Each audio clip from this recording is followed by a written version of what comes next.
अच्छा, पहला जो मंत्र है कठोपनिषद में जो संवाद है यमराज और नचिकेता का। नचिकेता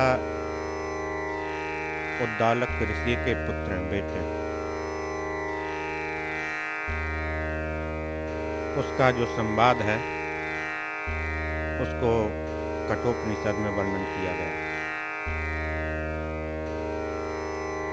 अब तक जो हमने उपनिषद पढ़े ईशावास्य और केनोपनिषद। ईशावास्य में क्या था, ईश शब्द से वह शुरू हुआ था इसलिए उसका नाम ईशावास्य रखा। केनोपनिषद में कैन से शुरू हुआ था इसलिए उसका नाम केनोपनिषद रखा। पर कठोपनिषद इसलिए रखा, यजुर्वेद के दो भाग हैं, एक शुक्ल यजुर्वेद है, एक कृष्ण यजुर्वेद है।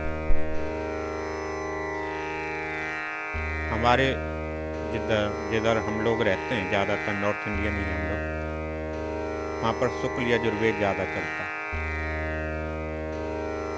थोड़ा मंत्रों के उच्चारण में फर्क पड़ता है। दक्षिण भारत में जाएं या महाराष्ट्र में भी कृष्ण यजुर्वेद का ज़्यादा प्रचार।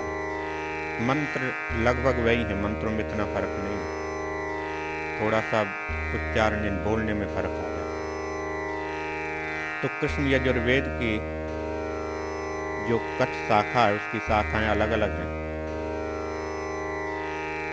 पहले जितने भी ब्राह्मण थे,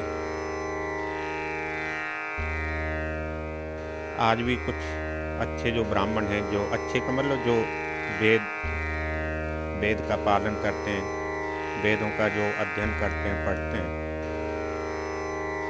उनको पूछा जाता था तुम्हारी कौन सी शाखा है, कौन सा वेद है तुम्हारा। अपना वे परिचय देते थे, जब किसी बड़े आदमी को मिलते थे प्रणाम करते थे, अपना नाम, अपना गोत्र, अपनी शाखा, अपना वेद, अपना उपवेद, ये सभी वर्णन करके बतलाते। तो जो कठोपनिषद है कच्छ शाखा के उसका भाग, इसलिए उसका नाम कठोपनिषद रखा गया। जैसे ईशावास्य और केनोपनिषद में प्रार्थना मंत्र है प्रारंभ में, क्योंकि हमारे यहाँ कोई भी कार्य प्रारंभ किया जाता है तो परम ब्रह्म परमेश्वर से पहले स्तुति करते हैं, प्रार्थना करते हैं। तो कठोपनिषद में भी प्रार्थना है। हम और आप सभी हमेशा बोलते हैं सहनावतु सहनो भुनक्तु सह वीर्यं करवावहै तेजस्विनावधीतमस्तु मां विद्विषावहै। तो यहाँ पर कहा गया है ओम सहनावतु, हे परम ब्रह्म परमेश्वर। सह कहते हैं साथ में रहने, साथ में कौन रह रहा है यहाँ पर, गुरु और शिष्य। उपनिषद में क्या है, शिष्य प्रश्न करता है, गुरु उसका उत्तर देता है। गुरु और शिष्य का ही संवाद है उपनिषदों में। तो यहाँ पर दोनों के कल्याण के लिए परम ब्रह्म परमेश्वर से प्रार्थना की गई।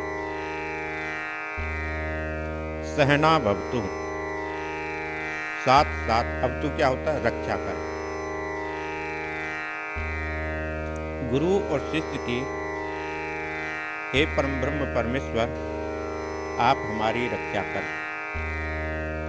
यदि गुरु स्वस्थ हो, ठीक हो और शिष्य बीमार रहे तो क्या होगा, कुछ नहीं होगा। गुरु को भी अपना संवाद करने के लिए, वार्तालाप करने के लिए, ज्ञान देने के लिए कोई तो आदमी चाहिए। यदि समाज खराब हो जाए तो राजा क्या कर सकता है, इसलिए समाज का भी ठीक रहना जरूरी है, नृप का, राजा का ठीक रहना भी जरूरी है। यदि दोनों में से एक ठीक रहता है, एक खराब हो जाता है, ना समाज की परंपरा ठीक चल सकती है और ना ही धर्म की परंपरा ठीक हो सकती। इसलिए यहाँ पर कहा गया सहना भवतु। सबसे पहले उन्होंने रक्षा की प्रार्थना की, हम दोनों ठीक रहें, स्वस्थ रहें, हमारी रक्षा हो। भगवान श्री कृष्ण भी गीता में यही अर्जुन को कहते थे, अर्जुन यदि शरीर स्वस्थ नहीं है तो कुछ भी ठीक नहीं हो सकता। शरीर का स्वस्थ रहना बहुत आवश्यक है। हमारे यहाँ जितने भी शास्त्र हैं, जितने भी पुराण हैं, वह सभी हमें यही बतलाते हैं, जब तक शरीर हमारा स्वस्थ है, ठीक है, तभी तक हम समाज का और परमात्मा का कुछ बना सकते हैं। यदि शरीर स्वस्थ नहीं है तो ना समाज के लिए कुछ कर सकते, ना अपने लिए कुछ कर सकते। इसलिए यहाँ पर प्रार्थना की गई है, सहना भवतु, आप हम दोनों की, गुरु और शिष्य की रक्षा करें। अगले में कहते हैं सहनो भुनक्तु। सह नो नो हम दोनों, सह माने साथ साथ, भुनक्तु पालन करें। सह वीर्यम करवावहि, सह साथ साथ, वीर्यम शक्ति का, करवावहि शक्ति को प्राप्त कर। कई बार क्या होता है, गुरु शिष्य को पढ़ाते हैं, अध्ययन कराते हैं और उसको वह समझ नहीं पाते।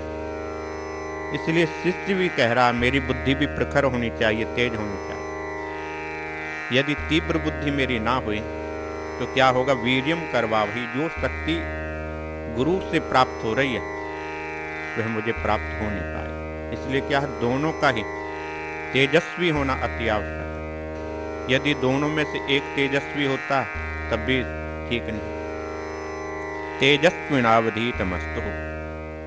अगले में कह रहे हैं हम दोनों अधीतम, पढ़ी हुई विद्या को, अधीतम क्या होता है, जो विद्या पढ़ी जाती है, क्या है, तेजस्वी, तेजोमयी हो।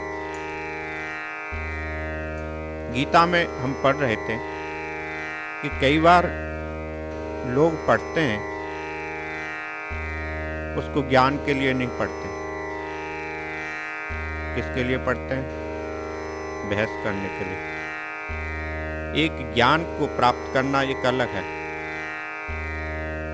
और किसी के साथ में उसका गलत उपयोग करना एक अलग होता है। तो यहाँ पर कहते हैं जो जिसको पढ़ा जाता है, वह पढ़ी हुई जो वस्तु है जिसको हम पढ़ रहे हैं, तेजस्विना, वह तेजोमयी होनी चाहिए।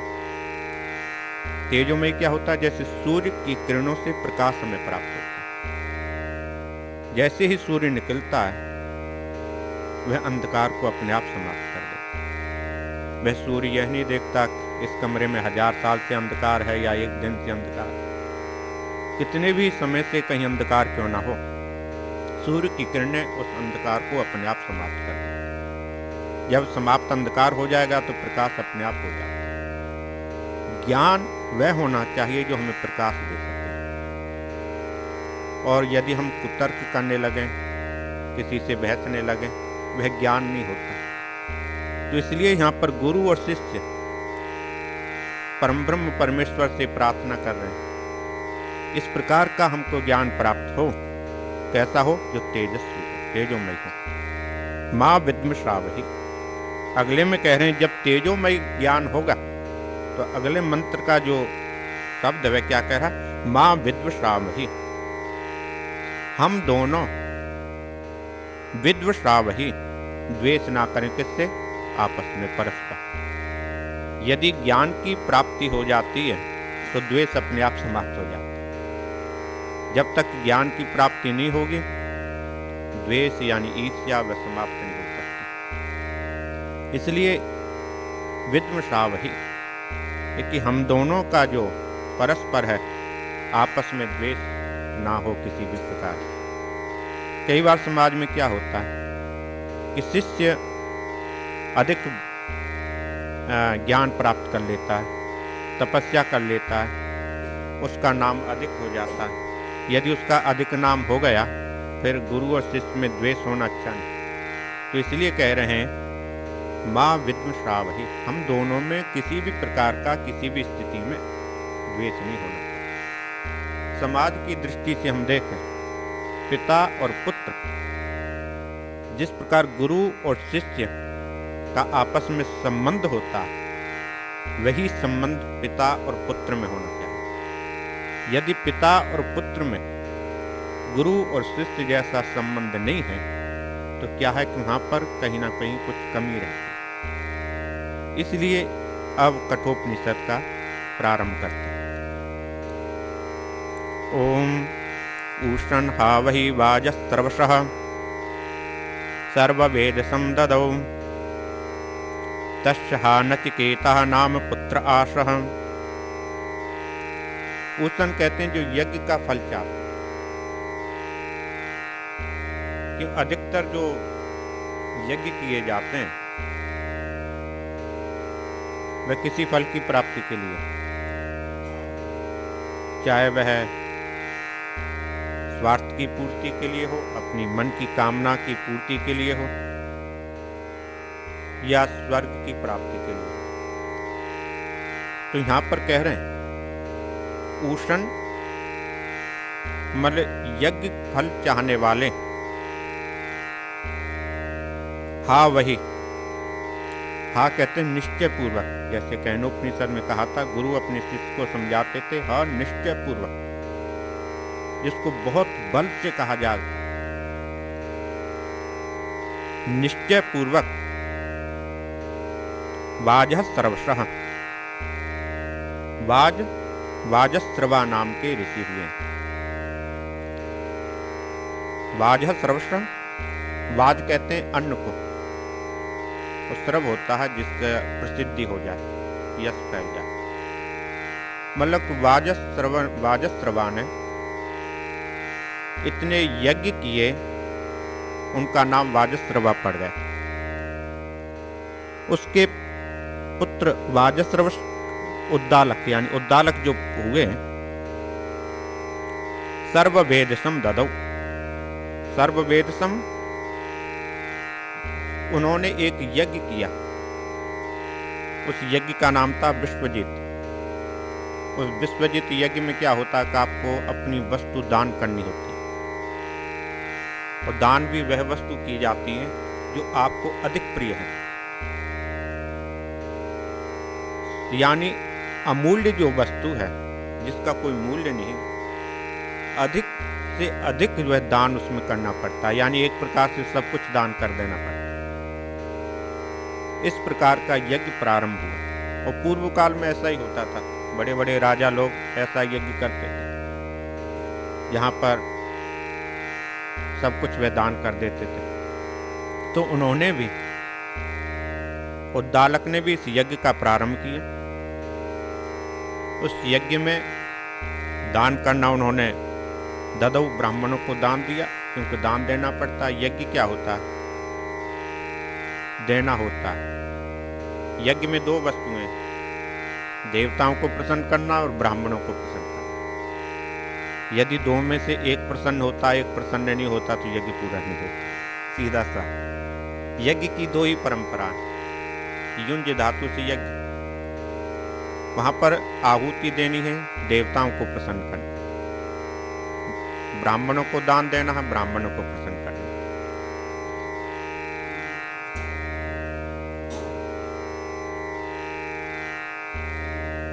जी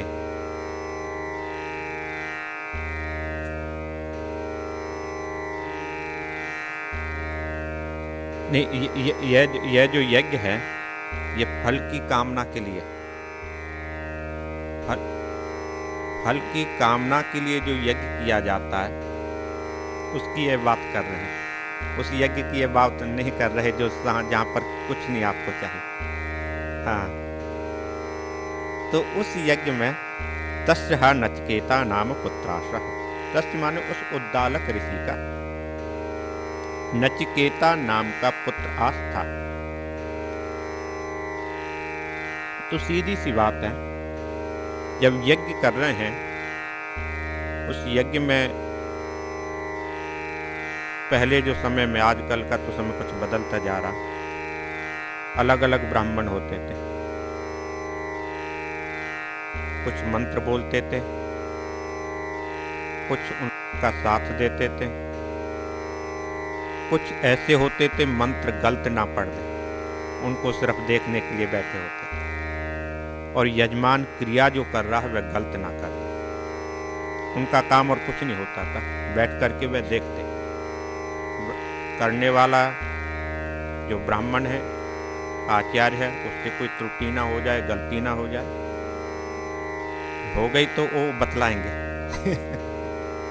इसलिए यज्ञ की परंपरा ऐसी है, कोई त्रुटि हो गई, गलती हो गई तो उसको ब्रह्मा कहा जाता है, वह आपको बतलाएगा। तो उसमें सभी को देते हैं, दान देते हैं। तो नचिकेता नाम का उद्दालक का एक पुत्र है। तग्वंभा कुमारगुम संतम दक्षिणासु नियमानासु श्रद्धा आविषेण स अमन्यतः।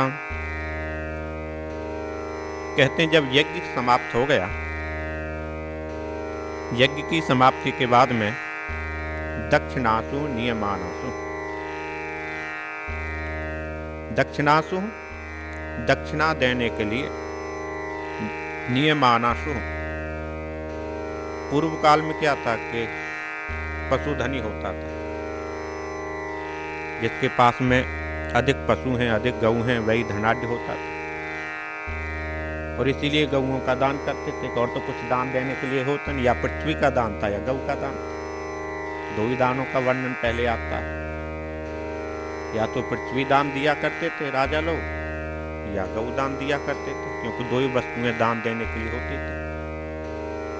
तो जब यज्ञ की समाप्ति हो गई तो दक्षिणासु नियमानासु,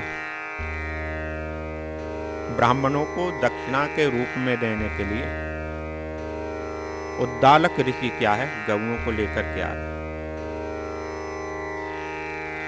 जब गऊओं को लेकर के आ रहे थे तब क्या हुआ, कुमारम संतम। कुमार क्या होता है, जो छोटा बच्चा होता है, जो 12 से 14 वर्ष का छोटा बच्चा, कुमार अवस्था।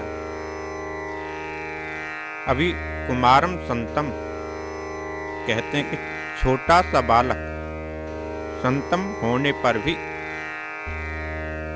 यदि कोई छोटा बच्चा बड़े आदमियों को आकर के समझाए तो बड़ा आश्चर्य होता है। युवा तो जवान तो समझा सकता है, पर कुमार माने छोटा बच्चा, और वह भी किसको, वृद्ध लोगों को आकर के समझा है, जिनको सभी कुछ ज्ञान है, उनको आकर के समझाए तो बड़ा आश्चर्य होता है। तो यहां पर भी मंत्र कहता है कुमारम संतम, वह छोटा बच्चा होने के बाद भी क्या किया, सह श्रद्धा आविवेशः, सह माने उस बच्चे के अंदर श्रद्धा आविवेश, आविवेश होता प्रवेश करना, आ गई। उस छोटे से बच्चे के अंदर श्रद्धा आ गई।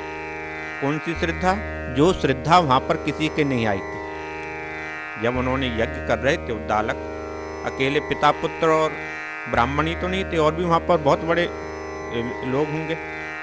जब इतना बड़ा यज्ञ हो रहा है, सब कुछ दान करना है, तो मंत्र हमको यह समझाता है कि वहां पर बहुत से लोग थे, उपस्थित थे, फिर भी किसी के अंदर श्रद्धा आविवेश, वह श्रद्धा नहीं आई, सह आविवेश श्रद्धा, जो प्रवेश की श्रद्धा किसके, नचिकेत के अंदर।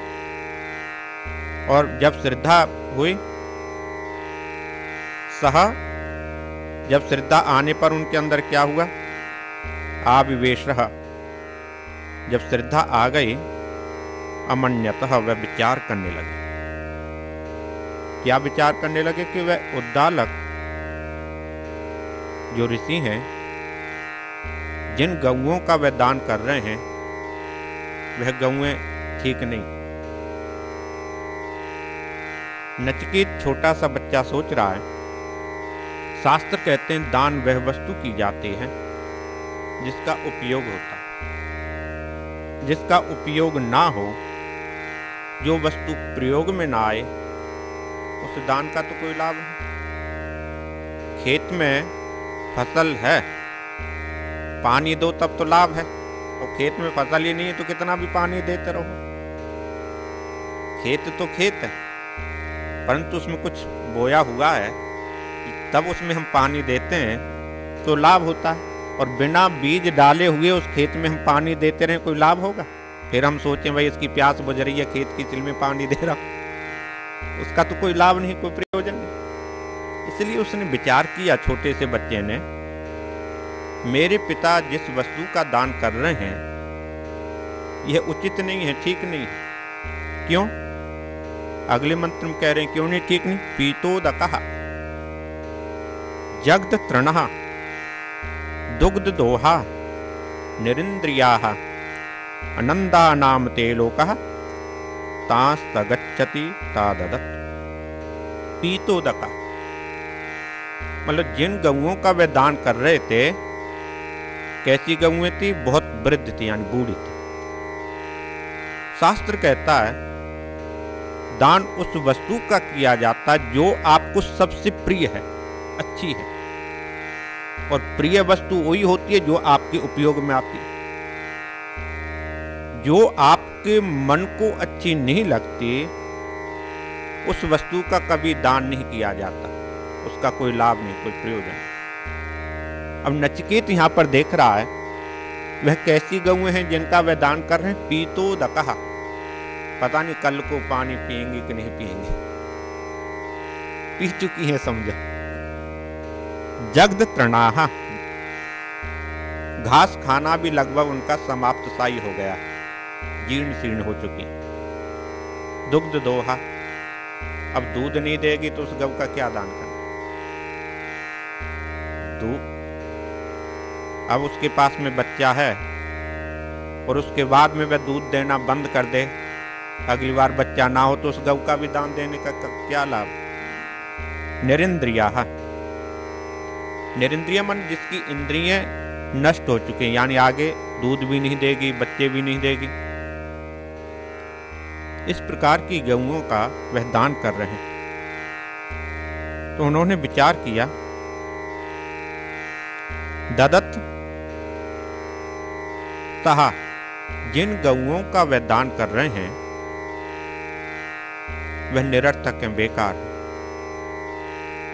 और बेकार ही नहीं है, उल्टा शास्त्र कहता हम अपने ऊपर पाप लेते हैं। पाप क्यों ले रहे हैं? कि जिसको दे रहे हैं उसके लिए भारी है ना। जिसको हम दे रहे हैं वह जाके अब दूध भी ना दे, बच्चे भी ना दे, तो क्या हुआ? उसको हम भारी दे रहे हैं, उल्टा खर्चा उसके ऊपर डाल दिया हमने। सीधे से शब्दों में हम बोले हैं कि जिस उसके ऊपर हम उल्टा खर्चा डाल रहे हैं, तुम इसका पालन पोषण करो। जैसे कि हम बूढ़े आदमी को भेज देते हैं, तुम वहां पर पड़े रहो, तुम्हारी सेवा वो लोग करेंगे, ठीक है कि नहीं? भारी है ना। तो ऐसे भार को दान देने का क्या लाभ है, क्या प्रयोजन? यदि सेवा करनी है ऐसी गऊओं की तो उसको करनी चाहिए जो उनका स्वामी है। शास्त्र कहता है तुम उनकी सेवा करो, उनको दान में मत दो। माता पिता यानी वृद्ध हो जाते हैं तो संतान को सेवा करनी चाहिए, ना कि तुम और किसी को दे दो, तुम उसकी देखभाल करो। जीवन भर हम उससे लेते रहे और जब बाद में निरिंद्रिय इंद्रियां उनकी कमजोर हो गई, जैसे गऊओं की कमजोर हो गई, फिर उनको कह दिया कि तुम दूसरी जगह पर चले जाओ। तो यह क्या एक पाप है। सामाजिक दृष्टि से भी हम देखते हैं तो तब भी अच्छा नहीं। तो उसने देखा जो दे रहे हैं वह तो अच्छी नहीं है, और देने से क्या होगा? ददत् सह, जो जिनको दिया जा रहा है, लोकः आनंदः, कैसे लोग प्राप्त होंगे तुम्हें? सूकर, मरने के बाद में जो ऐसा जो दान देता है उसको कौन सा लोक प्राप्त होगा? निम्न, जो नीचे के हैं। नीचे के लोग कौन से हैं?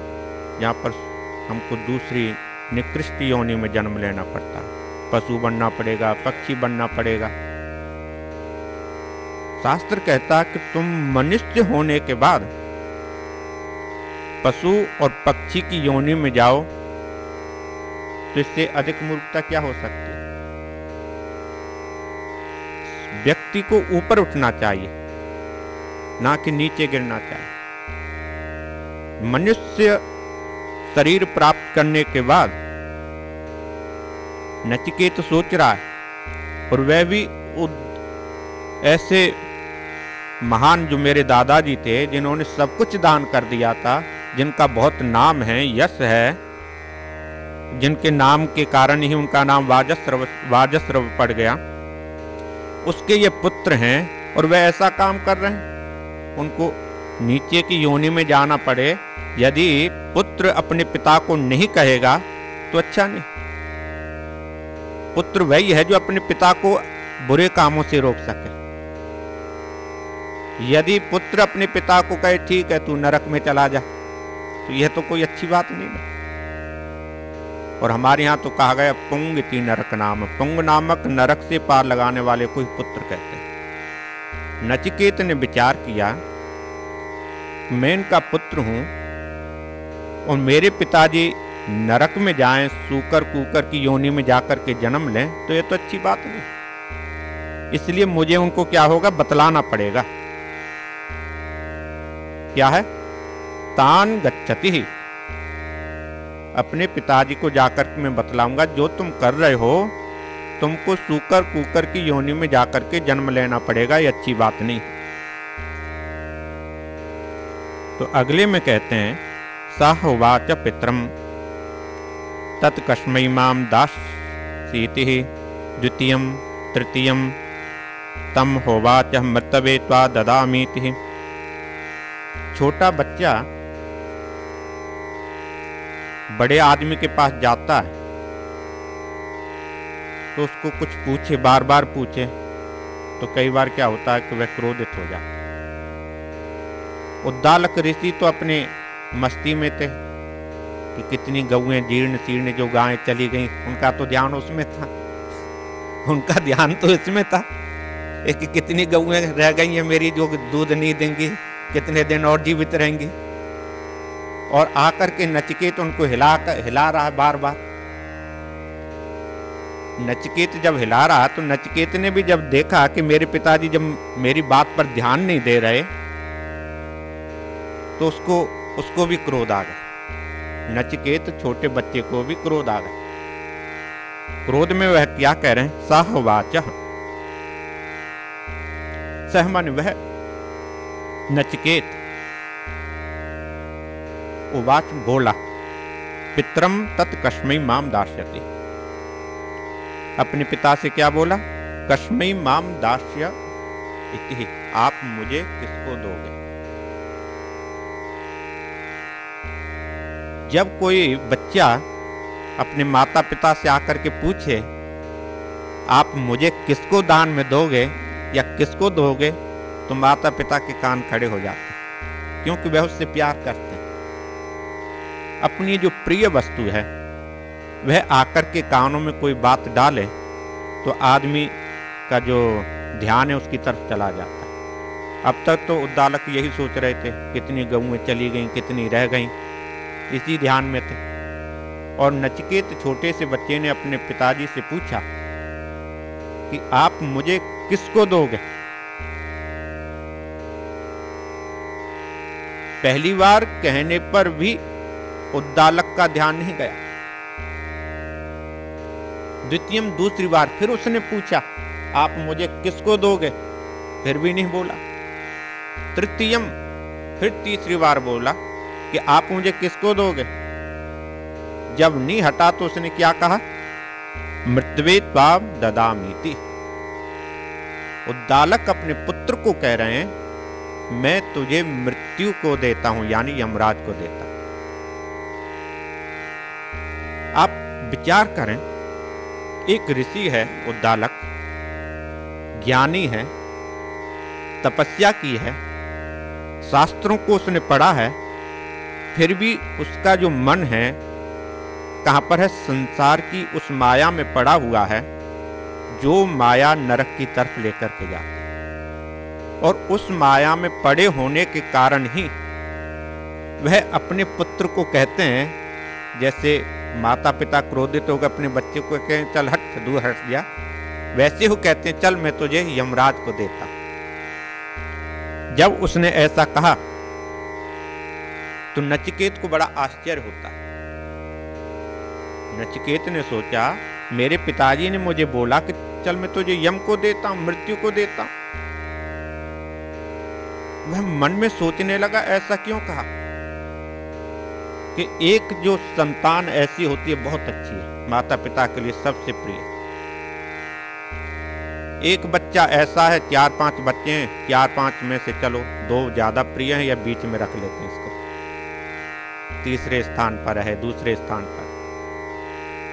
तो नचिकेत भी सोच रहा है अपने पिताजी के, मेरे पिताजी के तो शिष्य बहुत से, उद्दालक तो बहुतों को पढ़ाते भी थे, उन शिष्यों में से बहुनाम एति प्रथमः, इतने जो शिष्य पढ़ते हैं आते हैं मेरे पिताजी के पास, बहुनाम एति प्रथमः, बहुतों में तो मैं पहला स्थान पर भी हूं कि यह सबसे प्रिय है।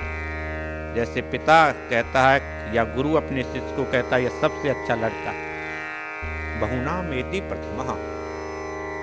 नचिकेत विचार करने लगा मेरे पिताजी बोलते हैं मैं तुझे यम को देता हूं, और बहुनाम एति प्रथमः, मैं तो बहुतों से पहले हूं। अरे मुझसे नालायक तो बहुत हैं, मैं तो बहुत लोगों से, बहुत शिष्यों से अच्छा हूं। और बहुनाम एति मध्यमा, कुछ लोग मुझसे भी अच्छे हैं। नचिकेत अपने सोच रहा है ऐसा नहीं कि मैं ही सबसे अच्छा हूं, शिष्यों में मुझसे भी बहुत अच्छे हैं, फिर भी तो मैं मध्यम हूं ना, बीच में तो हूं। किम स्वित यमस्य कर्तव्यम यन्माद्यः करिष्यति। उसने सोचा यमस्य यानी यम का, किम स्वितः कर्तव्यम, वह कौन सा काम हो सकता है। नचिकेत सोच रहा है यमस्य यमराज का, किम स्वित कौन सा काम हो सकता है जो यन मन में जो मयाद्य करिष्यति, मया मन मेरे द्वारा पिताजी पूरा कराना चाहते हैं। वो सोच रहा है कि शायद कोई ऐसा काम होगा, क्योंकि ऐसे कह नहीं सकते एक साथ मैं तुझे यम को देता हूं।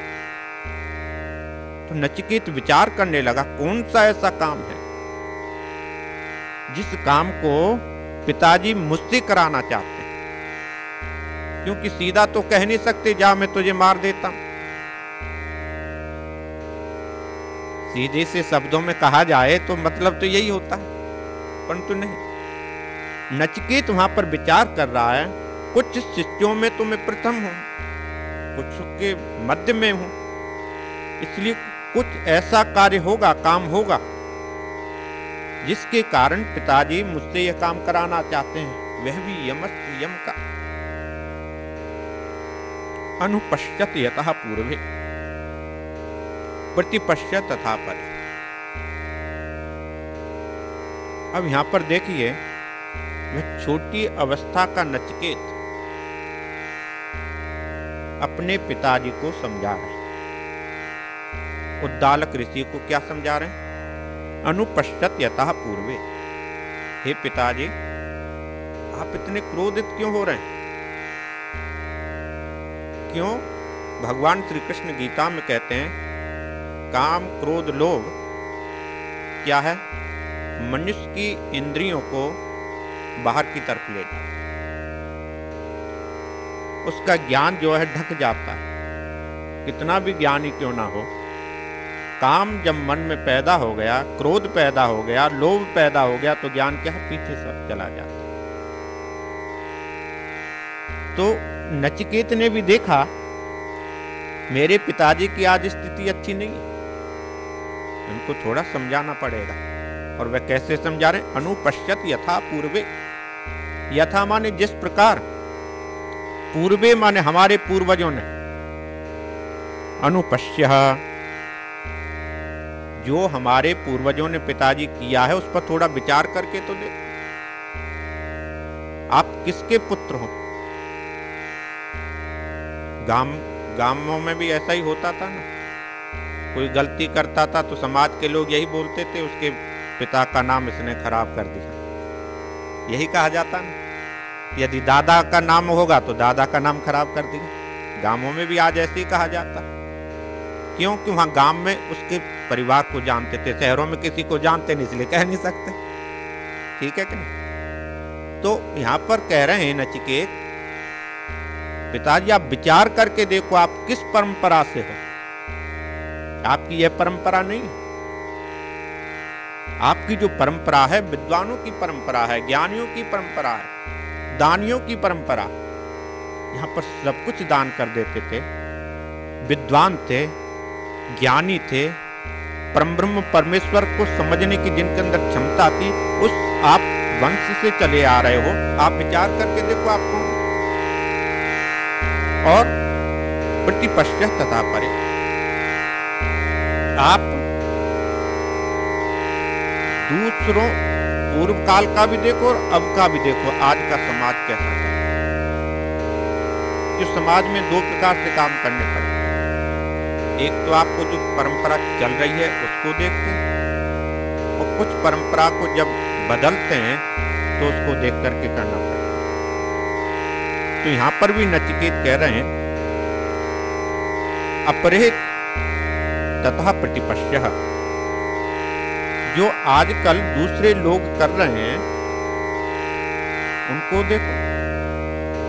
अरे इससे तो दूसरा ही आदमी का नाम ज्यादा श्रेष्ठ हो जाएगा, अच्छा हो जाएगा। समाज में भी कहा जाता ना, तो उसके बेटे को देख कितना अच्छा काम कर रहा है। और आप अपने पूर्वजों को याद नहीं करना चाहते, याद नहीं रखना चाहते, तो आजकल के जो लोग हैं उन्हीं को देखो, वो लोग कैसा काम कर रहे हैं। सस्यमेव मर्त्यः पच्यते सस्यमेव जायते। यहां कहते हैं मर्त्य जो मनुष्य है, क्यों मनुष्य को मरना है, यह निश्चित है, सभी जानते हैं इसका विनाश होना। भगवान श्री कृष्ण गीता में अर्जुन को बार बार यही समझाते हैं, मृत्यु तो निश्चित ही है। हम ना उसको तपस्या से बदल सकते हैं, ना साधना, ना योग से बदल सकते हैं, ना ध्यान से बदल सकते हैं। मृत्यु तो निश्चित ही है। तो नचिकेत अपने पिता को कह रहा है, जो निश्चित वस्तु है जिसको बदला नहीं जा सकता, और समाज में आप क्या कर रहे हैं जिससे आपका नाम खराब हो जाए। मर्त्य जो मनुष्य है अपने उत्थान के लिए काम करता, तरक्की के लिए काम करता, यश के लिए काम करता, जिससे मेरी थोड़ी कीर्ति हो। नहीं तो क्या होगा, सस्यमेव पच्यते हैं। जैसे अनाज पैदा होता है और वहीं पर सड़ के गिर जाता है। कितने ही गेहूं निकलते हैं, बहुत सा ऐसा अनाज है जो खाया भी नहीं जाता, बेचारा वहीं पर पैदा होता है, गलता है और समाप्त हो जाता है। और उसके बाद क्या होता है, सस्य में उपजायते, सत्यमेव आजायते, फिर वह पैदा हो जाता है। वृक्षों में भी देखो कितने फल लगते हैं, सभी जो फल हैं खाए तो नहीं जाते। कितने ऐसे फल हैं जो वृक्ष पर लगते हैं, वहीं गिर जाते हैं, वहीं सड़ जाते हैं, फिर पैदा हो जाते हैं। तो यहां पर भी नचिकेत कह रहे हैं कि जो आप कर रहे हैं यह तो सत्य नहीं है। आपको वह कार्य करना चाहिए जिससे आपका यश हो, कीर्ति हो, लोग आपका अनुसरण करें, नाम ले सकें। परंतु आप जो कर रहे हैं, ना आपका यश होगा, ना कीर्ति होगी, ना कोई आपका अनुसरण करेगा। कह रहे हैं वैश्वानरः प्रविशति अतिथि ब्राह्मणो गृहान् तस्ते तान् शान्ति कुर्वन्ति हरवैवस्वतोदोकहम्। तो कहते हैं कि नचिकेत अपने पिता को इतना कहने के बाद यम के सदन यानी यमराज के घर की तरफ चले जाते। उद्दालक वहां पर जब अपने बेटे के शब्दों को सुनता है तो उसे ज्ञान होता है, क्योंकि ज्ञान तो उसके अंदर था। उसको तो ज्ञान थोड़ा सा ढक गया था। क्यों? कि वासना के कारण। भगवान श्री कृष्ण गीता में कहते हैं कि ज्ञानी को थोड़ा सा भी उसको समझा दिया जाए तो ज्ञान पुनः प्रकाशित हो जाता है। वैसे ही उद्दालक ने जब अपने बेटे से सुना तो बड़ा सतर्क हो गया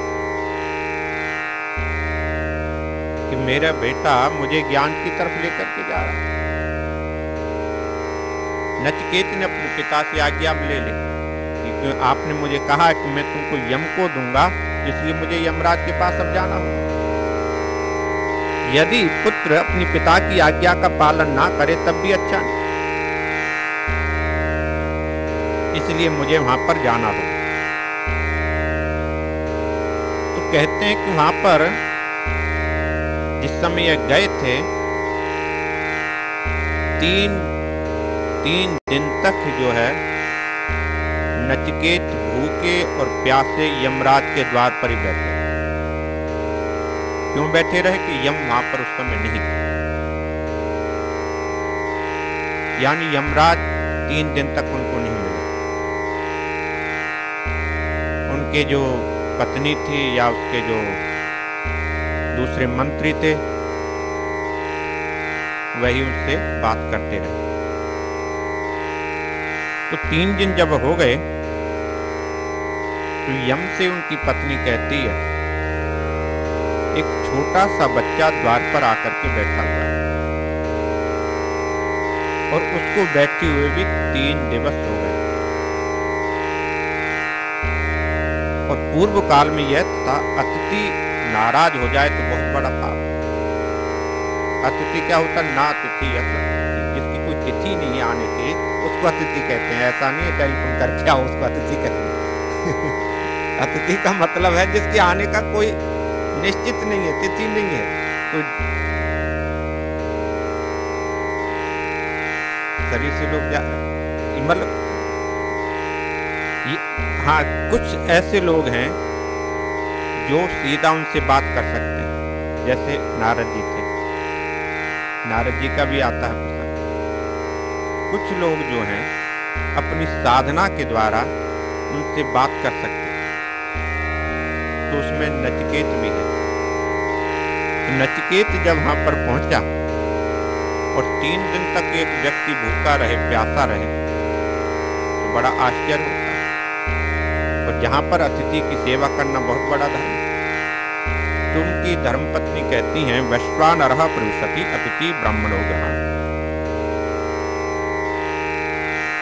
वैश्वानरः प्रविशति अतिथि ब्राह्मणो गृहाण तस्येस्तां शांति कुर्वन्ति हर वैवस्वत उदकम्। वैवस्वतः यम को कहते हैं, वह सूर्य के पुत्र, इसलिए कहा। और वैश्वानर कौन है? अग्नि। ब्राह्मण अग्नि का ही एक स्वरूप है। और वह ब्राह्मण जो है अतिथि बनकर के आपके घर में आया। अतिथि ही ब्राह्मणो गृहाण, अतिथि बन के आपके घर में आया। तस्येस्तां शांति कुर्वन्ति, तस्य माने उसकी शांति। पूर्व काल में क्या होता था, जब ऋषि लोग, ब्राह्मण लोग आते थे,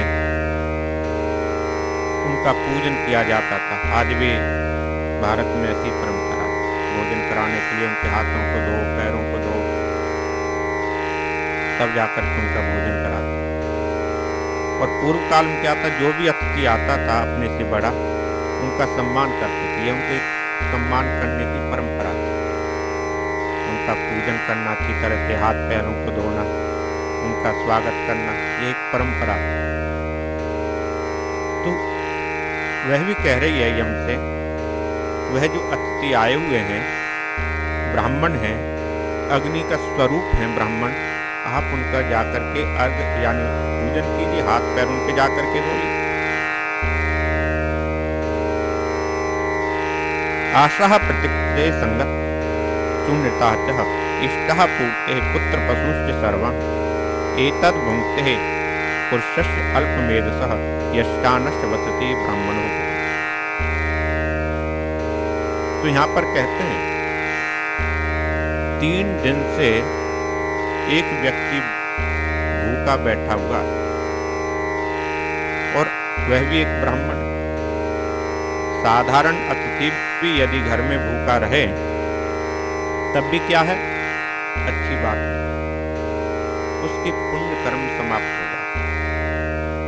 हमारे यहाँ कहा गया है यदि अतिथि आपके घर में आता है और आप उसकी अच्छी प्रकार से सेवा नहीं करते, यानी उससे प्रसन्न नहीं करते या आपसे नाराज होकर के जाता है, तो आपके यानी पुण्यों को वह ले जाएगा। यदि पुण्यों को वह ले जाएगा तो हमारे द्वारा किया हुआ जितना पुण्य वह कम हो जाएगा, और पुण्य थोड़ा ही होगा तो फिर क्या होगा, फिर नरक में जाना पड़ेगा, क्यों है ही पुण्य थोड़ा। ठीक है, इसलिए कह रहे हैं कि यह जो ब्राह्मण को प्रसन्न नहीं करता, यानी घर पर आए हुए अतिथि को प्रसन्न उसने नहीं किया, तो क्या क्या हो सकता है यहाँ पर वह बतलाया गया इस मंत्र में। आशा प्रतिज्ञे संगतम शून्यतां च इष्टः पूर्तेः पुत्रः पशुश्च सर्वान् एतद् वृङ्क्ते पुरुषस्य अल्पमेधसो यश्चानस वसति ब्राह्मणो। यस्य माने जिस व्यक्ति के ग्रहे घर में ब्राह्मण क्या होगा, अनशन बिना भोजन किए हुए निवसति वसति यानी बसता है, रहता है। जिस व्यक्ति के घर में अतिथि जो है बिना भोजन किए रहता, समझो, तो वहां पर क्या होगा, अल्पमेधसः। अल्पमेध कौन होता है, जिसकी बुद्धि कम होती है,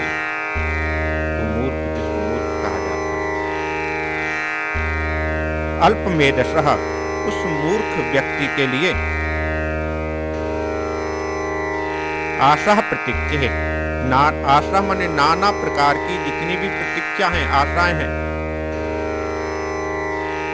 क्या होगा, संगतम उनकी पूर्ति से होने वाले जो सुख हैं। हम जीवन में जो भी कर्म करते हैं वह कर्म किस लिए करते हैं, किसी फल की प्राप्ति के लिए। कब तक यह कर्म करते हैं, जब तक हमें पूर्ण ज्ञान नहीं हो जाता। किसी फल की प्राप्ति के लिए, कामना के लिए करते हैं। तो कहते हैं कि उस व्यक्ति की संगतम कामना से युक्त होकर के किए हुए जितने भी पुण्य हैं, शून्यतां च, और क्या होता है, जो वाणी से, हम वाणी से भी अच्छे कर्म करते हैं, कुछ कर्म शरीर से करते हैं, इंद्रियों से, उसमें वाणी इंद्रिय भी। किसी के साथ में मीठा बोलना, संभाषण करना, अच्छी तरह से रहना, यह भी क्या है, पुण्य। और किसी से बुरा बोलना, यह क्या पाप। अच्छा और बुरा कहाँ से, वाणी से तो हम बोलेंगे। तो कहते हैं शून्यतां च, सुंदर जो अच्छी प्रकार से बोली गई हुई जो वस्तु है, और इष्ट पूर्ते, इष्ट किसी कामना के लिए, जो कामना के लिए आपूर्ते है, काम इष्ट में कामना के लिए जो हम यज्ञादि करते हैं, और आपूर्ते, पुराने समय में क्या होता था, गर्मी अधिक पड़ती थी इसलिए तालाब, कुआं ऐसी चीजें लगाते।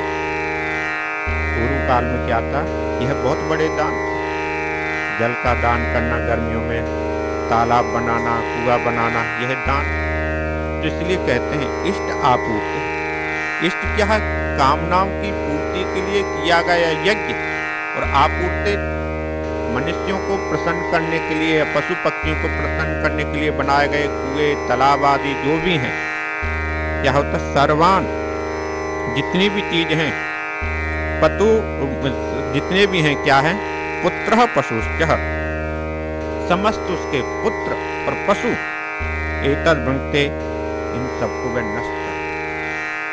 जिस व्यक्ति के घर में यमराज की पत्नी कह रही है अतिथि आया हुआ अप्रसन्न रहता है, उसके द्वारा किए गए वाणी से जितने भी पुण्य हैं, यज्ञ आदि से किए गए जितने भी पुण्य हैं, तालाब कुआं आदि लगाने के बाद भी जितने किए गए पुण्य हैं, मनोकामना पूर्ति के लिए जितने किए गए यज्ञ हैं, वह क्या है, उन सब का फल समाप्त हो जाता है। समाप्त हो जाता तो आगे क्या कहते हैं, ठीक है तुम, हाँ हाँ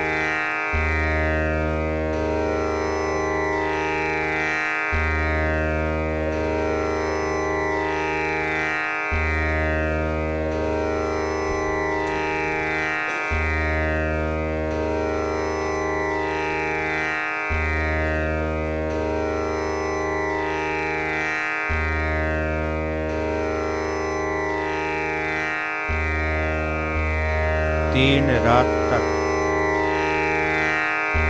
यमराज के द्वार पर बैठे। हमें एक बात समझ लेनी जरूरी है, यम और धर्म दोनों अलग अलग नहीं। जो व्यक्ति नरक में जाता है उसको वह यम दिखलाई देता है, जो व्यक्ति स्वर्ग को जाता है वह उसके लिए धर्मराज। यानी यमराज और धर्मराज एक ही पुरुष के दो नाम हैं। एक का नाम यमराज है, नरक में जाने वाले व्यक्ति उसको यमराज कहते हैं, और स्वर्ग में जाने वाले व्यक्ति उसे धर्मराज कहते हैं। क्योंकि जो धर्म का आचरण करता है उसके लिए वह धर्मराज है, जो पापों का अनुसरण करता है, पापों को लेकर के जो चलता है, उसके लिए वह यमराज। यम के द्वार पर 3 रात तक नचिकेत, छोटा सा जो बच्चा है, कुमार अवस्था उसकी, वह बैठा रहा। जब 3 रात हो गई तो यम की पत्नी ने कहा, जो ब्राह्मण है, अतिथि है, वैश्वानरः प्रविशति। वैश्वानर क्या है, अग्नि। कैनोपनिषद में आया था, अग्नि जब अपना परिचय देते हैं यक्ष को, तो उन्होंने कहा था मेरा दूसरा नाम वैश्वानर है। तो इसी बात को यहाँ पर कह रही है यम की धर्मपत्नी, वह वैश्वानर है, अग्नि के समान। वह हमारे द्वार पर 3 दिन से बैठे हुए हैं, और अतिथि का अपमान हो जाए तो जितने भी पुण्य हैं अपने आप समाप्त हो जाए। पुण्य अनेक प्रकार के होते हैं, लोग बहुत से पुण्यों को करते हैं। कुछ आशावादी पुण्य होते हैं, हम कितनी आशाएं लगा करके बैठे रहते हैं। जैसे हम फसल बीजते हैं, फसल तैयार हो गई और 2 दिन पहले ओले पड़ जाएं तो फसल खराब हो गई। जितनी भी आशा है, प्रतीक्षा है, वह क्या है, सोच तो रहे थे कल को वह घर में आ जाएगा, परंतु ऐसे ओले पड़े वह जितनी भी फसल थी समाप्त हो गई। तो इस प्रकार के जो कर्म हैं वह पुण्य समाप्त हो जाते हैं। बाग लगाना, बगीचा का लगाना, तालाब का लगाना, पानी का पिलाना, पुत्र की इच्छा करना, संतान की इच्छा करना, धन की इच्छा करना, जितनी भी अभिलाषा हैं, इच्छा हैं, जितने भी ये पुण्य हैं, सभी समाप्त हो जाते हैं। यम की पत्नी पर कहने पर यमराज जब नचिकेत के पास में पहुंचते हैं तो उनसे कहते हैं, तिस्रः रात्रि यद्वासी गृहे में अनशन ब्रह्मण अतिथिर नमस्यः, नमस्तेस्तु ब्रह्मण स्वस्ति में अस्तु तस्मात् प्रतीत्रीन वरान वृणीष्वः। तिस्रः रात्रि यावत, तिस्रः मतलब 3 रात, यावत में रात तक, 3 रात तक मैं ग्रहे, मेरे घर में। क्या किया आपने, आप मेरे घर में रहे हो। वह कह रहे हैं कि आप 3 रात तक मेरे घर पर रहे, अवश्य आपने निवास किया है। और कैसे किया? अनशन ब्राह्मण, आप तो ब्राह्मण देव हो। अनशन बिना खाए पिए रहे हो, कुछ खाया नहीं, कुछ पिया नहीं। अतिथिर नमस्यः, क्योंकि आप ब्राह्मण हैं इसलिए आप नमस्कार के योग्य हैं। मैं आपको नमस्कार करता हूं। नमस्तेस्तु ब्रह्मण, हे ब्राह्मण देव, नमस्ते अस्तु, मैं तुम्हें नमस्कार करता हूं। पहले वह कह रहा है कि आप बिना खाए पिए मेरे द्वार पर 3 रात तक बैठे। और कौन बैठा रहा? जो नमस्कार के योग्य व्यक्ति है। नमस्कार के योग्य, सम्मान के योग्य, आदर के योग्य, पूजा के योग्य वह व्यक्ति 3 रात तक द्वार पर बैठा रहे। वह भी कैसे? अनशन, बिना खाए। तो इसका मतलब कि यम पश्चाताप कर रहे हैं। यमराज को पश्चाताप हो रहा है कि ऐसा व्यक्ति मेरे द्वार पर 3 दिन तक बैठा रहा, तो इसलिए अब वह कह रहा कि मैं उसके लिए तो क्षमा मांगता हूं। और क्षमा कैसे मांगी जा सकती है? नमस्ते अस्तु ब्रह्मण, हे ब्राह्मण देव, मैं तुम्हें नमस्कार करता हूं। इसलिए नमस्कार कर रहा हूं। स्वस्ति में अस्तु, में अस्तु स्वस्ति, मेरा कल्याण हो। क्योंकि जो मुझसे अपराध हुआ है, आपका मैंने सम्मान नहीं किया, आपके पास में आया नहीं। क्योंकि यम की पत्नी ने कहा था जब अतिथि घर में आते हैं तो उनका अर्घ आदि से पूजन किया जाता है, पैरों को धोना, हाथों को धोना। तो अब यम कह रहे हैं कि आप तो सम्मान योग्य हैं, मैंने आपका अपमान किया है। ये अपमान है कि 3 दिन तक मैंने आपको पूछा, इसलिए मैं आपको प्रणाम करता हूं। स्वस्ति में अस्तु, वह अपने आप ही आशीर्वाद मांगा। जबकि उल्टा होता है, हम किसी को प्रणाम करें, किसी अपने से बड़े को, तो वह क्या कहेंगे? तुम्हारा कल्याण हो। वह यही कहते हैं ना। परंतु यम उनसे कह रहा, मैं आपको प्रणाम कर रहा हूं। किस लिए कर रहा हूं? स्वस्ति में अस्तु, मेरा कल्याण हो। यानी वह क्षमा मांग रहा है। जो मैंने अपराध किया है उसके लिए मैं क्षमा प्रार्थी हूं। तस्मात् प्रति 3 वरान वृणीष्व, और उस अपराध के लिए तस्मात् प्रति, उसके लिए, यानी उसके क्या मतलब 3 रात तक आप बिना खाए पिए से द्वार पर रहे, उसके लिए मैं क्या कहता हूं? 3 वरान वृणीष्व, मुझसे 3 वर मांग लीजिए, 3 वर देने के लिए मैं तैयार। जब इस प्रकार कहा तो नचिकेत ने पहला वर क्या मांगा? इसमें 3 वर यमराज ने कहा मांग लो। पहला और दूसरा जो वर है, वरदान है, वह संसार में रहने वाले जो व्यक्ति हैं उनको किस प्रकार से समाज में रहना चाहिए। तीसरा जो वह वरदान मांगेंगे वह है सबसे क्लिष्ट, सबसे कठिन। तीसरा वरदान आत्मा के विषय। परंतु जो पहले 2 वरदान हैं सुनने में ऐसे लगेंगे जैसे साधारण, पर उन्होंने ऐसे क्यों मांगे?